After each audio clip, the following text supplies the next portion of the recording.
Hi everyone, the Hobbyist Vlogs here, and today what we will be discussing is how to identify if your engine oil level is on the right levels. So the reason why I'm trying to discuss this or created this content or video is because there are lots of different types of dipsticks.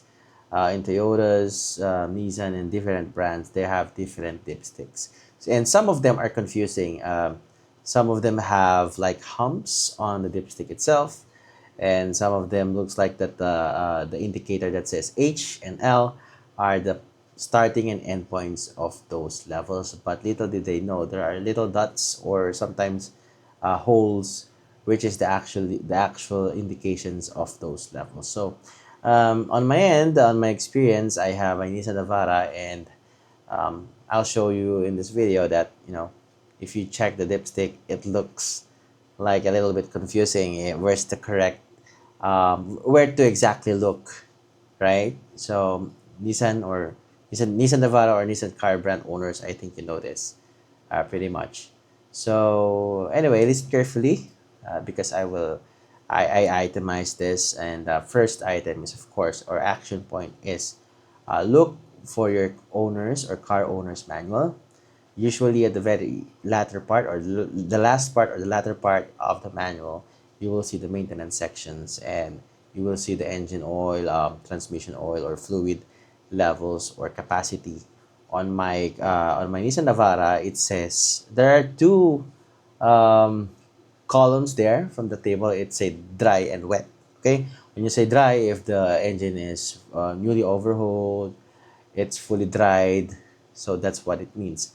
I think there's indication that 6.1 liters should be the initial amount of oil that you should be putting on the engine itself. But if it's on the wet condition, like you just remove the drain plug, change the oil filter, um, and didn't remove the oil pan, basically a regular PMS routine, that's the wet condition. So on my end, it says 5.4 liters. Actually, it is in quarts. So there's an easier way to convert it. Simply Google it, or even Chat GPT or AI can help convert those units. So that's the first action point. Then, if you have a second-hand car and you no longer have access to owner's manual, of course, you can simply Google it, and maybe you can find the owner's manual for a specific car and year. So if you don't have that kind of capacity, or if you're not able to see any online manuals as well, what you can rely on is the dipstick itself. So I will flash the dipstick of the Nissan Navara. You will see that there's a hump there. It's the hump of the dipstick itself, or the curve rather, is its purpose is to stop the dipstick from gliding from the inner wall of the dipstick container or the hole, because the purpose of that curves is to avoid inaccurate reading whenever you measure it. Okay, so I'll flash it on the screen. You'll see the right indication or indicator of the dipstick of the Nissan Navara. So I will mark that as red.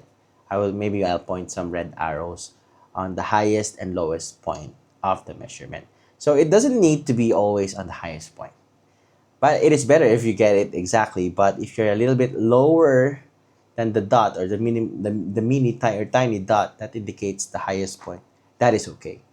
But if you are a little bit higher, that is okay as well. It will not um, mean a drastic overfilled, or it is not overfilled too much, but it is overfilled though. But if you're on the safest, if you wanted to know the safest side, so you can go a little bit lower than the highest point of the measurement. Okay, so I think that is it. That is really basic.